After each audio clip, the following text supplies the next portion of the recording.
태평천국운동은 청나라 말기에 만주족을 멸하고 한족을 부흥시키자는 표어를 내세우며 청나라 왕조를 타도하고 새로운 왕조 건설을 목표로 일어난 농민운동인데요.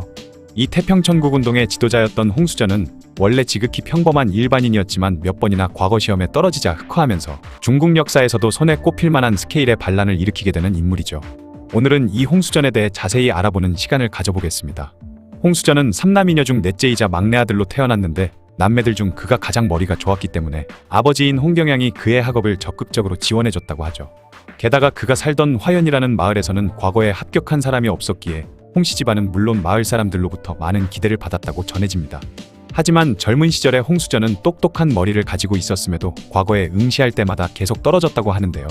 1834년 처음으로 과거를 치렀지만 불합격했고 1836년에는 두 번째 과거 시험을 치르러 가던 중에 유명한 유학자와 미국인 선교사를 만나 가르침을 얻은 후 현시와 부시 원시로 이루어진 시험 단계에서 첫 시험인 현시까지는 통과했지만 부시에서 또다시 떨어지면서 크게 상심한 그는 병을 앓고 다 죽어가는 중에 이상한 내용의 꿈을 꾸게 되는데요.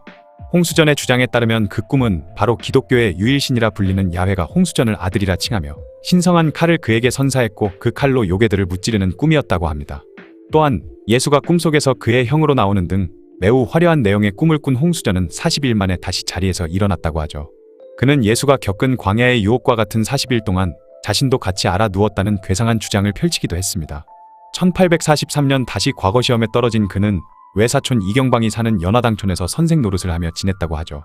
그러던 어느 날 이경방에게서 중국 최초의 목사인 양아발이 지은 성경 번역본인 권세양언이라는 책을 빌린 후 읽게 되는데 황당하게도 홍수전은 이 책의 내용에 예전에 자신이 꾼 꿈을 억지로 끼워 맞추면서 자신이 야훼의 아들이자 예수의 동생이며 큰 뜻을 위해 세상에 태어났다는 생각을 가지게 됩니다. 이후 자신의 외사촌인 이경방을 첫 신자로 포섭한 홍수전은 그와 서로 엉터리 세례를 주고받은 후 본격적으로 활동에 나섰다고 하죠. 친척 동생인 홍인간과 풍운산까지 전도하는데 성공한 홍수전은 성서에 나온 대로 우상을 없애야 한다면서 공자의 위패를 없애는 것을 시작으로 사당과 절 등의 시설을 부쉈고 이런 지나치게 과격한 행동 때문에 고향 마을에서는 홍수전에게 동조하는 사람이 거의 없었으며 오히려 기껏 하던 선생 자리에서도 잘렸다고 합니다. 하지만 홍수전은 여기에 굴하지 않고 1844년 봄에 풍운산 및 그의 두 친척과 광둥성의 곳곳을 떠돌면서 전도를 시작했는데 34일 동안 160km나 되는 거리를 돌며 전도를 계속했음에도 당시 그들이 돈을 마련하기 위해 팔던 북과 벼루를 싸게 사기 위해서 신도인 척 연기하는 사람들만 몇 명 있었을 뿐 성과는 거의 없었죠. 그럼에도 홍수전은 여기서 굴하지 않고 이번에는 자신의 외가인 왕씨들이 많이 살고 있던 서쪽 지역의 광서성 지역으로 풍운산과 단둘이 출발했습니다. 하지만 당시 광서는 민속신앙이 발달한 곳이었기 때문에 당연히 홍수전의 사상은 전혀 먹히지 않았고 그곳에서 몇 달 버티지 못한 홍수전은 다시 고향으로 돌아오게 되죠. 그런데 홍수전이 고향으로 떠났음에도 혼자 남은 풍운산은 주광 일대를 떠돌며 전도를 계속하면서 결국 자영산 일대의 금전촌이라는 지역에서 근거지를 만드는 데 성공합니다. 풍운산은 홍수전보다 덜 과격한 방법으로 전도를 하면서 우상을 파괴하는 행위를 자제했던 데다 평소 친화력과 설득력이 상당히 좋았던 자신의 장점을 살려 너무나도 가난하게 살던 그 지역의 백성들과 주변 이민족들까지 모두가 같은 상제의 형제자매라고 주장하면서 잃을 것 없는 가난한 백성들을 설득하는 데 성공했다고 하죠. 그렇게 풍운산이 조직의 기틀을 다지는 동안 홍수전은 더욱 효과적인 포교 활동을 위해서 세 편의 포교문서를 만든 후 광저우로 떠나서 그곳에서 선교사 활동을 하고 있던 이사카 제이콕스 로버츠 밑에서 2달 동안 성경 공부를 하며 기독교의 교리를 익혔다고 합니다. 하지만 로버츠가 홍수전을 좋게 보기는 했지만 그가 꿨다고 주장하는 황당한 꿈이나 교리에 대해서는 전혀 찬성하지 않았기 때문에 그에게 정식 세례를 해주지는 않았다고 하죠. 어느 정도 기독교 교리를 익힌 홍수전은 1847년 8월 금전촌에 머물던 풍운산을 찾아갔는데 이때 풍운산이 세운 배상제회는 약 3,000명의 신도를 포섭한 거대한 규모의 조직이 돼 있었다고 하는데요. 홍수전은 풍운산이 만든 조직을 보고 매우 만족해했으며 풍운산은 스스로를 2인자로 칭하며 조직을 그대로 홍수전에게 바쳤습니다. 3,000명이나 되는 신도를 거느린 배상제회는 거칠 것이 없어졌는지 자신들의 명성을 높이기 위해 주변의 사당들을 죄다 부수고 다녔는데 이러한 행동들을 못마땅해 했던 지방의 토착 세력들은 불법 집회와 사당 파괴 그리고 백성들을 현혹시킨다는 명목으로 관아에 신고를 했고 결국 교회 2인자인 풍운산이 관아에 잡혀가는 일이 발생했죠. 교를 만든 1등 공신인 풍운산을 그대로 내버려둘 수는 없었기에 홍수전은 그 지역의 현령은 물론 광둥성과 광서성을 모두 다스리는 양광총독까지 만나러 가게 되는데 문제는 그렇게 홍수전과 풍운산이 자리를 모두 비우자 조직이 흔들리기 시작했다는 것인데요. 이때 양수청과 소족이라는 인물이 위기에 빠진 조직을 구하게 됩니다.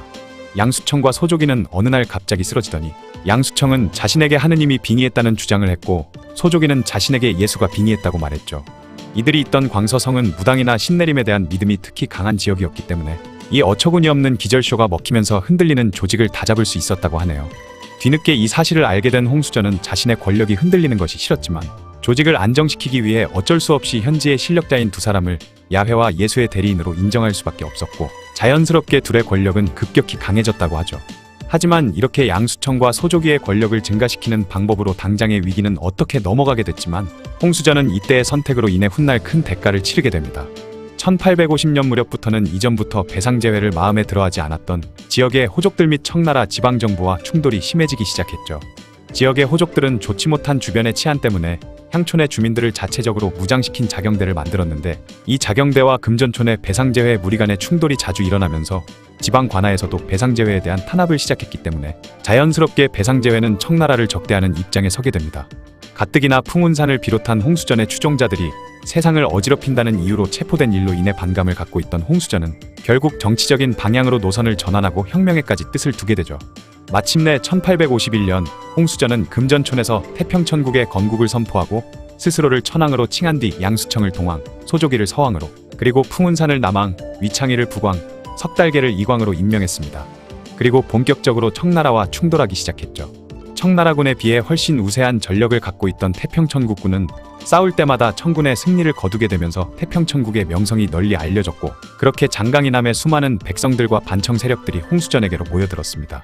이후 홍수전은 본격적으로 태평천국의 체계를 갖추려면 남경을 점령해야 한다는 위창희의 간언을 듣고 남경 방면으로 진출을 시도했죠. 마침내 홍수전은 1853년 남경을 점령하고 이름을 천경으로 고친 뒤 본격적으로 황제 행세를 하게 됩니다. 이후 홍수전이 토지제도를 개혁하고 청나라 조정에 대항하는 행보를 보이면서 태평천국은 당시 중국의 백성들에게 열렬한 지지를 받았다고 하는데요. 하지만 잦은 내부 권력 투쟁 끝에 홍수전의 실질적인 세력은 크게 감소한 데다가 양수청은 여호와의 혼이 자신의 육신에 내렸다고 주장하면서 그리고 소조기는 예수의 혼이 자신에게 빙의했다고 주장하며 본격적으로 홍수전을 능멸하기 시작했죠. 그렇게 이광 석달계를 제외한 4명의 왕은 서로 더 많은 권력을 장악하기 위해 끝없는 싸움을 벌였고 이런 상황은 홍수전이 먼저 위창희를 이용해 양수청을 제거하고 이후 이광 석달계를 불러들여 사인의 왕들 중 마지막으로 권력을 휘두른 북왕 위창희의 잔당을 제거한 1860년까지 계속되었다고 합니다. 그렇게 부하들에게 통수를 맞을 뻔했던 홍수전은 자신의 형인 홍인발과 홍인달을 그나마 믿을 수 있다고 보고 왕으로 세우게 되죠. 그런데 문제는 홍인발과 홍인달은 무능한 주제에 욕심만 많아서 자신들의 권력을 유지하기 위해 끊임없이 주변 사람들을 헐뜯었다는 것인데요. 끝내 이들의 수작에 환멸을 느낀 석달계가 남경을 떠나 스촨성 원정을 갔다가 그곳에서 죽는 사건이 터지고 말았습니다. 그나마 태평천국에서 군사적 재능을 보였던 석달계가 죽으면서 태평천국의 미래가 암울해질 것은 불을 보듯 뻔한 일이었죠. 태평천국이 이렇게 내분으로 전력이 약해지는 동안 한때 그들에게 형편없이 밀렸던 청나라는 다시 전력을 재정비해서 1862년부터 본격적으로 태평천국을 압박하기 시작했습니다. 당시 중국의 상하이를 비롯한 동남 해안 도시들에는 외국인 체류자들도 많았는데 이 중 미국인 장교 출신인 프레드릭 워드를 필두로 서양인 탈영병과 모험가들을 동원한 용병부대까지 청나라군을 지원하자 궁지에 몰린 홍수전은 반격을 위해 상해 공략을 시도했지만 오히려 증국번과 서양 각국의 군대가 잇따라 남경을 향해 진군해오자 1864년 6월 1일 스스로 목숨을 끊게 되죠. 이후 증국번이 홍수전의 무덤을 파헤쳐 그의 시체를 부관 참시한 다음 머리를 가져가면서 나머지 시체는 현장에서 소각해버렸고 그렇게 태평천국의 난이 완전히 끝났다고 합니다. 옆나라 중국은 드넓은 땅을 바탕으로 오랜 시간 강한 국력을 가지고 있었지만 그들이라고 해서 외세의 침략을 받지 않았던 것은 아닙니다. 옛날 금나라나 원나라가 강력했던 시절 한족들은 자신들의 수도까지 점령당한 채 영토의 대부분을 빼앗기기도 했죠. 그런데 그 당시에는 한족들이 여진족이나 몽골인들을 이민족이라 부르며 멸시했지만 지금에 와서는 하나의 중국 원칙 아래 이들을 모두 중국의 소수민족으로 여기고 있는 상황인데요. 간단하게 말해서 예전의 사건들은 그저 같은 중국인들끼리 치고받았을 뿐 외세의 침략을 받아 나라를 빼앗긴 것은 아니라고 보는 것이죠. 때문에 현재 중국에서 자신들이 겪은 최악의 굴욕을 뽑아보라면 대부분 이 사건을 얘기한다고 하는데요. 바로 1900년에 중국이 서구 열강들을 상대로 무모한 도발을 시전했다가 무참하게 털려버리면서 중국인들의 컴플렉스로 남게 된 위화단 사건입니다. 1890년대의 청나라는 아편전쟁과 청일전쟁에서 연달아 패하며 당시 열강들에게 숨은 맛집으로 소문이 난 상태였죠. 그래서 미국과 프랑스, 독일, 러시아 등 다른 열강들도 줄줄이 청나라와 불평등 조약을 체결하는 중이었는데요. 이런 혼란스러운 상황을 틈타 유럽에서 건너온 기독교 단체들이 청나라인들을 상대로 좋은 말씀 전하러 왔다며 전도를 시작합니다. 하지만 청나라 사람들은 이들 또한 중국을 침략하는 세력이라 생각했기 때문에 서양인들에 대한 그들의 반발은 점점 커져가기만 할 뿐이었죠. 몇몇 중국인들은 선교사의 활동이 더 활발해지면 중국이 이러다 기독교의 나라가 돼버리고 말 것이라며 우려하기도 했습니다. 이때 등장한 세력이 바로 의화단이라는 단체인데요. 이들은 뒤에서 청나라 정부의 사주를 받아 청을 돕고 함께 양이들을 물리치자라는 부청멸량을 구호로 내세웠고 각국의 공사관들과 외국인들에게 공격을 가하기 시작했죠. 그 결과 188명이나 되는 서양의 선교사들과 그 가족들이 무참히 살해당했고 4만 5천 명에 달하는 자국민 기독교인들마저 죽임을 당하게 됩니다. 자국민과 외국인을 가리지 않고 계속되는 의화단의 학살 행위에 분개한 서구 열강들은 청나라 조정의 의화단을 진압해 줄 것을 요청했는데요. 하지만 청 조정은 그들을 처벌하기는커녕 오히려 의화단의 편을 들어줬습니다. 당시 의화단은 극심한 잔혹 행위를 저질렀는데 학살과 고문은 기본에 서양인 여성이나 기독교를 믿는 자국민 여성을 붙잡으면 곧바로 옷을 벗기고 돌아가면서 성폭행을 한 뒤에 산채로 땅에 묻어 죽였다고 하죠. 특히 서양인에 대한 증오가 강했던 의화단은 서양 여성의 경우 단순히 성폭행만 하는 것이 아니라 가슴과 음부를 짓뭉개는 등 각종 끔찍한 고문까지 한 후에 그녀들을 죽였다고 하는데요. 이 광경을 전해 듣고 극도의 공포를 느낀 서양 여성들은 의화단에 사로잡힐 위기에 처하면 차라리 목숨을 끊겠다는 각오를 할 정도였다고 하죠. 게다가 의화단에서는 단원들에게 서양인 여자 1명을 죽이면 은 50냥을, 서양인 아이 1명을 죽이면 30냥을 상금으로 주기까지 했는데요. 때문에 상금을 받기 위해서 의화단 단원만이 아니라 다른 중국인들까지 눈에 불을 켜고 외국인들을 죽이려 치열하게 경쟁했습니다. 당시 기록된 의화단의 만행들만 봐도 서양 남녀를 사로잡으면 옷을 벗긴 후 남성은 성기를 자르고 여성은 음부를 짓뭉갠 후 죽였으며 사로잡은 이들을 굽거나 삶아서 먹기도 하는 등 차마 인간이라면 할 수 없는 끔찍한 일들을 저질렀죠. 의화단의 만행과 이들을 방치해두는 청나라의 태도에 분노한 영국 등의 열강들은 결국 자체적으로 병력을 동원해서 의화단을 진압하기로 결정했는데요. 영국의 해군 사령관 시모어를 지휘관으로 임명한 후 그들의 병력을 베이징으로 이동시키려 했죠. 당시 청나라 최고 권력자였던 서태후는 그때까지도 상황 파악을 못하고 오히려 병사들을 동원해 서구 열강의 병력들이 들어오지 못하게 막았으며 서양과 화친을 맺자는 황제 광서제의 의견을 무시하고 의화단과 손을 잡기까지 합니다.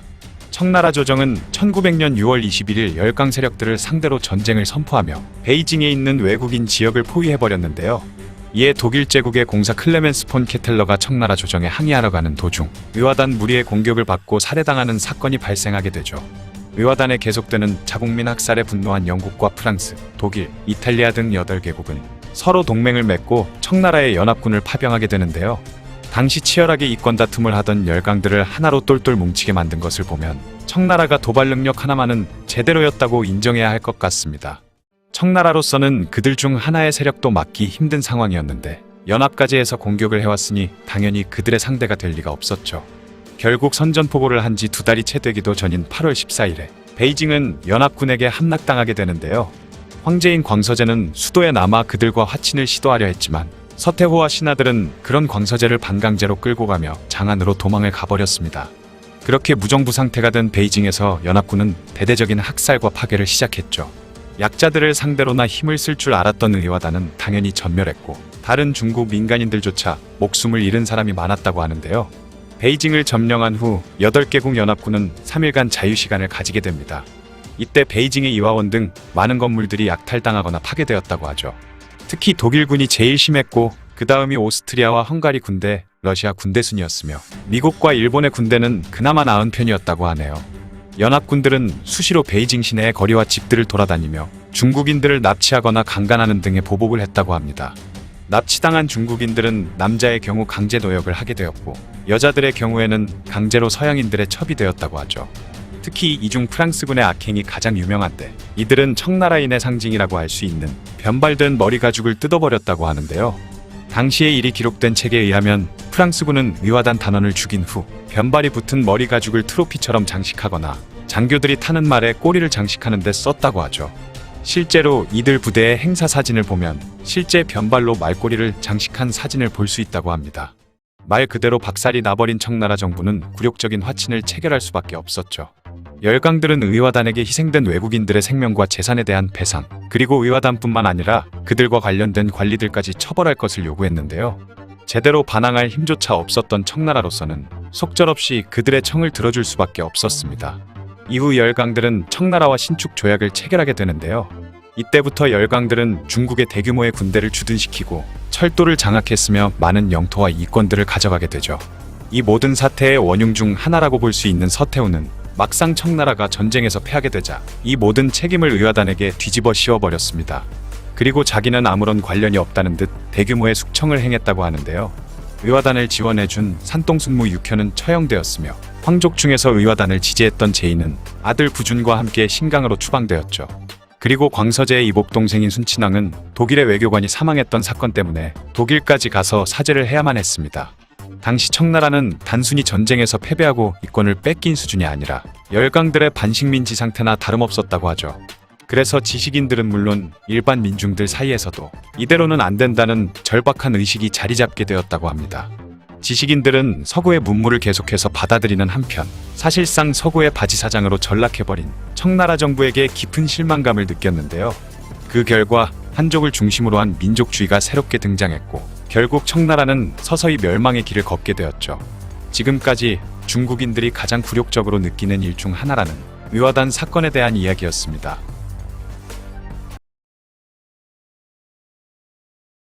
17세기 유럽에서는 내놓기만 하면 순식간에 다 팔릴 정도로 엄청나게 인기가 있는 제품들이 있었습니다. 그것은 바로 중국산 차, 비단, 도자기 등이었죠. 이 인기 많은 제품들을 영국 동인도회사라는 곳에서 독점 공급을 하고 있었습니다. 하지만 영국과 청나라 간의 무역에 있어서는 청나라가 엄청난 흑자를 보고 있었는데 이유는 영국의 산업혁명으로 인한 주력 수출품이었던 공업품이 청나라의 인해 전술을 기반으로 한 간의 수공업으로 만든 제품들의 맥을 추지 못했고 결국 청나라의 값비싼 차, 비단, 도자기 등은 다 은화로 구매할 수밖에 없었던 것이죠. 영국에서 청나라로 떠나는 무역선의 수화물 중 90%가 은으로 가득 차 있었다고 할 정도였죠. 그렇게 영국 동인도회사는 엄청난 무역 적자에 시달리게 되었고 그래서 생각해낸 것이 인도에서 생산된 아편을 청나라에 몰래 팔자는 것이었습니다.